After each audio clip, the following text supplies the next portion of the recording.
बिहार में कांग्रेस और आरजेडी के बीच सीटों के बंटवारे पर आज तेजस्वी यादव ने कांग्रेस के नेताओं से बात की और मीटिंग के बाद कहा कि सारी बातें तय हो गई हैं, जल्दी ही पटना में सीट शेयरिंग का ऐलान होगा। असल में तेजस्वी यादव और लालू यादव 2 दिन से दिल्ली में हैं। कांग्रेस हाईकमान से सीट शेयरिंग पर बात करना चाहते थे, लेकिन वक्त नहीं मिल रहा था। इसके बाद जब आरजेडी की तरफ से कांग्रेस के बड़े नेताओं को साफ साफ बता दिया गया कि कल तेजस्वी की बेटी का पहला बर्थडे है, इसलिए अगर मीटिंग करनी है, सीटों के बंटवारे पर बात करनी है तो आज कर लें, वरना फिर आरजेडी टिकटों के ऐलान में और ज्यादा इंतजार नहीं करेगी। इसके बाद आनंद फानंद मीटिंग तय हुई। शाम को तेजस्वी यादव आरजेडी के नेता संजय यादव के साथ मुकुल वासनिक के घर पहुंचे। थोड़ी देर के बाद केसी वेणुगोपाल भी वहां पहुंचे और अब सीटों के बंटवारे पर बात हो रही है। पता लगा कि कांग्रेस कम से कम 9 सीटों पर दावा कर रही है, जबकि तेजस्वी कांग्रेस को इतनी सीटें देने को तैयार नहीं है। पूर्णिया, औरंगाबाद और काराकाट जैसी सीटों पर दोनों पार्टियां दावा कर रही हैं। कांग्रेस के नेताओं का कहना है कि जिन सीटों पर जीत की संभावना है, आरजेडी वो सारी सीटें अपने पास रखना चाहती है। जिन सीटों पर फाइट है, मुकाबला मुश्किल है, वो सीटें कांग्रेस को ऑफर की जा रही हैं। ये नहीं चलेगा। हालांकि कांग्रेस के नेताओं के साथ मीटिंग के बाद तेजस्वी ने कहा, बिहार में आरजेडी, कांग्रेस और लेफ्ट पार्टीज मिलकर चुनाव लड़ेंगे। रही बात सीट शेयरिंग की, तो आज इसे लेकर चर्चा हुई, सहमति बन गई। दिनों से जो चर्चाएं जो चली आ रही थी कि भाई गठबंधन लगता है टूटेगा, तो ये तो साफ तौर पे ये खबरें जो है भाजपा का जो एजेंडा है उस रूप से ये खबरें चलाई जा रही थी। कभी भी हम लोगों में किसी भी चीज को लेकर के दरार की बातें नहीं आई हैं।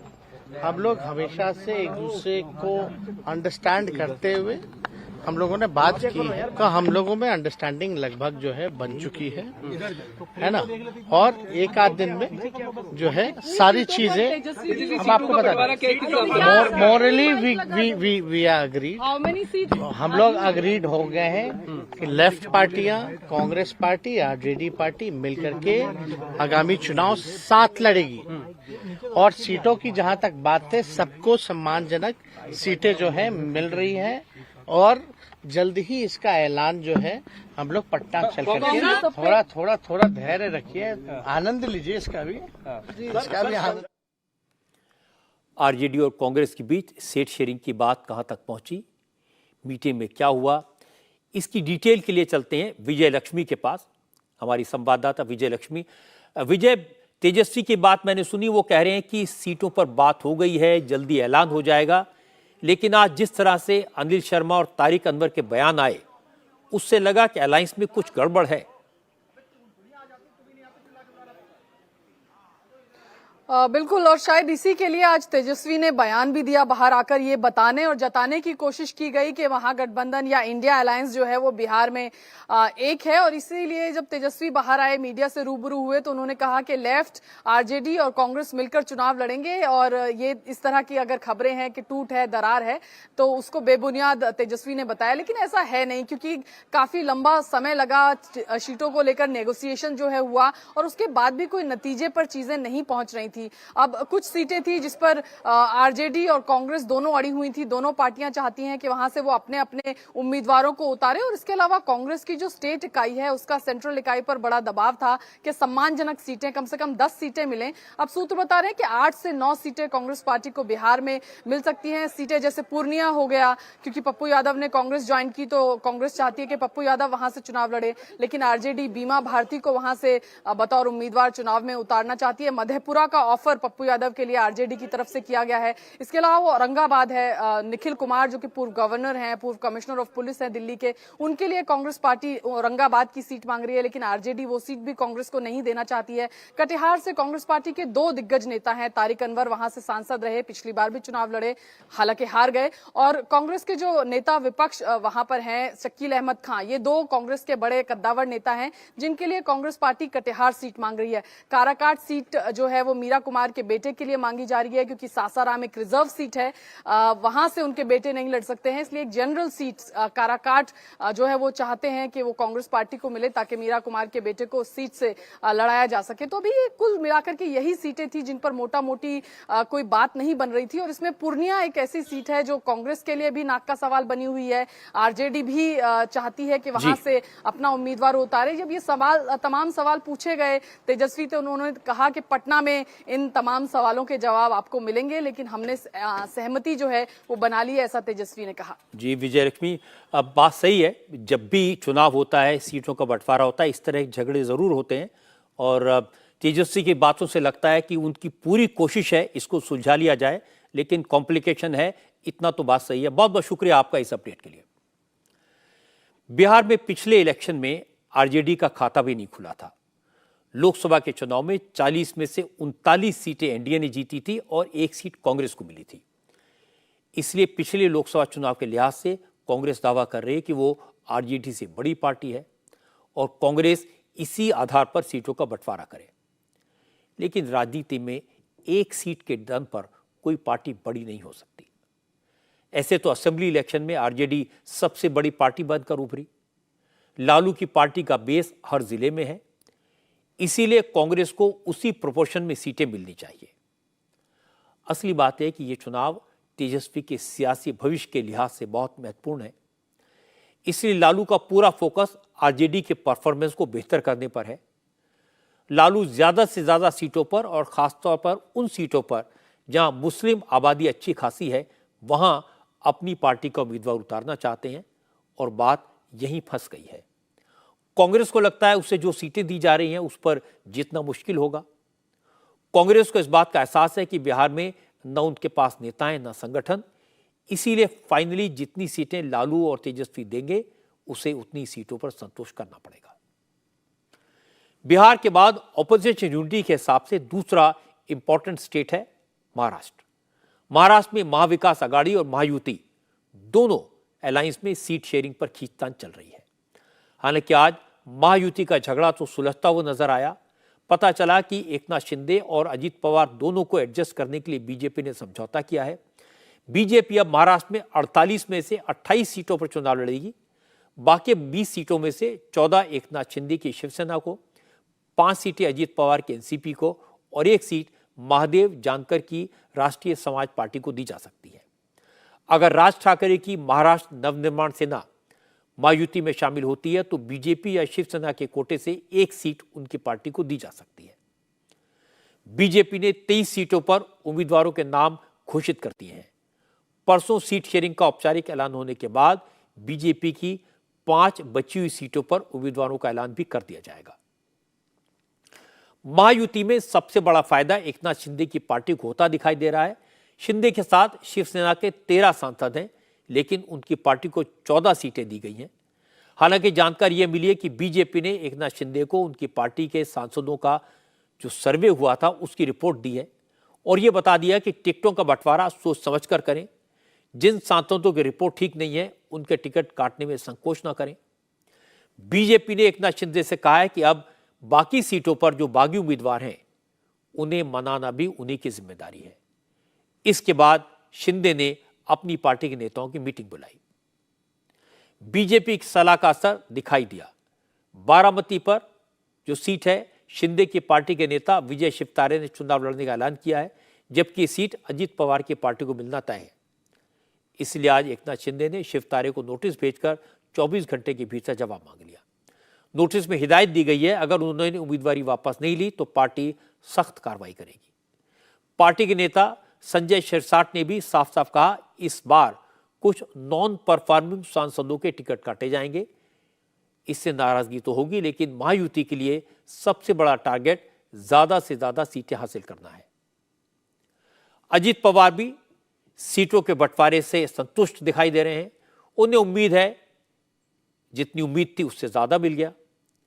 आज पुणे में पार्टी के नेताओं के साथ मीटिंग के बाद अजित पवार ने ऐलान किया कि रायगढ़ सीट से सुनील तटकरे उनकी पार्टी के उम्मीदवार होंगे। चर्चा इस बात की भी है कि नासिक सीट से अजित पवार छगन भुजबल या उनके भतीजे को टिकट दे सकते हैं। हालांकि अजीत पवार ने सीटों के फॉर्मूले के बारे में कुछ नहीं कहा, लेकिन ये बताया कि महायुति में सीट बंटवारे पर 99% काम पूरा हो गया है। 28 मार्च को एकनाथ शिंदे, देवेंद्र फडणवीस के साथ वो इन सीटों का ऐलान करेंगे। इतकं स्वच्छ सांगितलं। मैंने साफ तौर पर कहा है कि 99% बातचीत हमारी हो चुकी है। 100% बातचीत 28 तारीख को खत्म कर हम आपके सामने आएंगे। उस दिन बीजेपी को कितनी सीटें, शिवसेना को कितनी सीटें, एनसीपी को कितनी, आरएसपी को कितनी सीटें मिलेंगी, ये सब आपको बताएंगे। मुझे एकनाथ राव जी और देवेंद्र जी ने खुद कहा कि 28 तारीख को हम गठबंधन का फैसला घोषित कर देंगे। मैंने अपनी बात रखने का प्रयास किया, लेकिन ये बताया गया कि बीजेपी की 23 मौजूदा सीटें हैं जहां उनके सांसद चुने हुए हैं। शिवसेना के 18 सांसद हैं, उसमें से कुछ उद्धव जी के साथ हैं, कुछ एकनाथ शिंदे के साथ, दोनों मिलाकर 41 होते हैं। फिर भी हमारे कार्यकर्ताओं का समाधान हो, उस तरह से सीटों की मांग हमने की है। अशा पद्धतीने जागा आम्ही मागितलेल्या आहेत।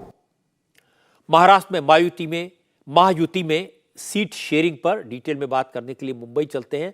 हमारे संवाददाता सचिन चौधरी हमारे साथ हैं।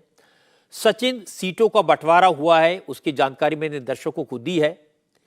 अगर बंटवारा हो गया, 99% प्रॉब्लम सॉल्व हो गई, तो फिर जो इसका ऐलान है वो परसों तक के लिए क्यों टाला गया? जी बिल्कुल रजत जी, इसकी वजह ये बताई जा रही कि पहली वजह है कि राज ठाकरे ने कल अपने नेताओं की और पदाधिकारियों की बैठक बुलाई है। मुंबई में सुबह 11 बजे बैठक होगी, जिसमें वो तय करेंगे कि एनडीए में हिस्सेदारी के साथ कुछ सीटों को लेकर सहभागी होना है या फिर 2014 में जिस तरह से उन्होंने बाहर से सपोर्ट किया था उस तरह से सपोर्ट करना है।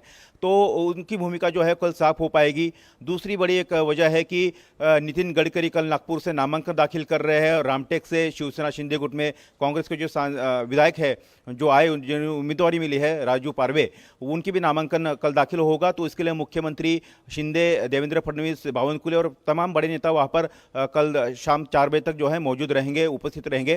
तो वो एक वजह है। और तीसरी एक वजह है कि जिस तरह से परसों अनाउंसमेंट होगा एनडीए में महायुति में सीटों के बंटवारे का, तो उसके पहले कोई बगावत ना हो, कोई नाराजगी ना हो, वो काम जो है वो अजित पवार और एकनाथ शिंदे कर रहे हैं। आज अजित पवार ने पुणे में अपने मंत्रियों और विधायकों के साथ, नेताओं के साथ बैठक की। एकनाथ शिंदे वर्षा बंगलों पर अपने विधायकों और नेताओं को बुला रहे हैं। ज़्यादा टेंशन शिवसेना में शिंदे के और अजित पवार के गुटों में है, तो वो संभलने की कोशिश हो रही है। उसके कारण जो है परसों ये मामला टला है और परसों इसका अनाउंसमेंट किया जाएगा। रजीत जी। जी सचिन, आप बने रहिए, मैं आपके पास फिर लौटूंगा थोड़ी देर में। दर्शकों को बता दूं, महाविकास अघाड़ी में सीटों को लेकर झगड़ा क्या हुआ है, इसका क्या अपडेट है।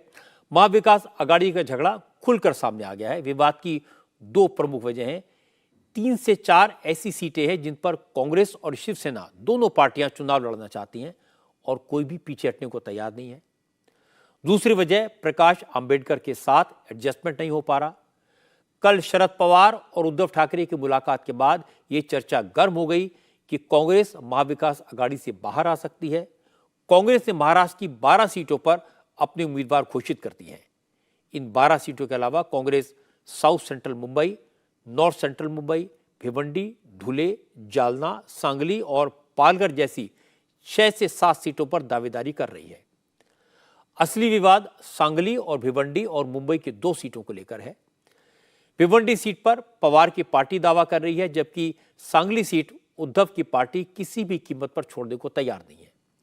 कांग्रेस ने अब शरद पवार और उद्धव ठाकरे को साफ साफ कह दिया, अगर इन 4 सीटों पर समझौता की बात होगी तो बिल्कुल नहीं किया जाएगा।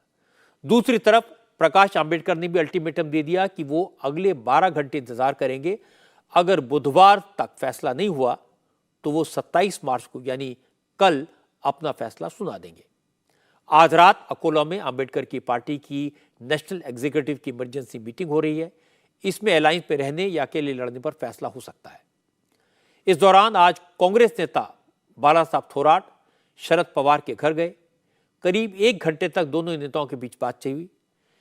पवार से मुलाकात के बाद बालासाहब थोराट ने साफ साफ कहा कि भिवंडी और सांगली सीट कांग्रेस लड़ना चाहती है। मुंबई में कांग्रेस को 1 सीट मिली है। कांग्रेस मुंबई की 2 और सीटें मांग रही है।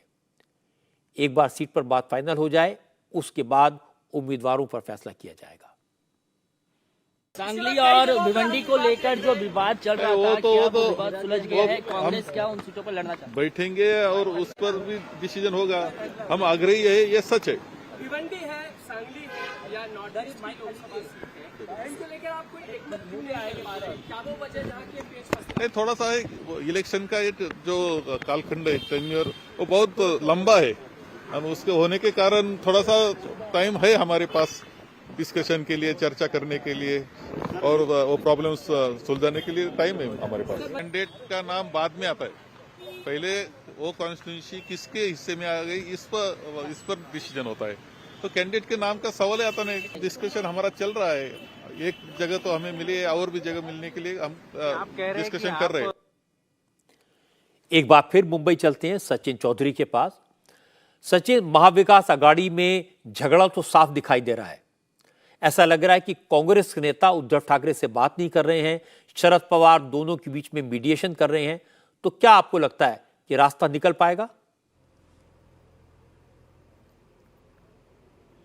जी रजत जी, आपने बिल्कुल सही कहा कि शरद पवार मीडिएटर की भूमिका में नजर आ रहे हैं। कल वो उद्धव ठाकरे से मिले थे, 2 घंटे चर्चा की मातोश्री जाकर।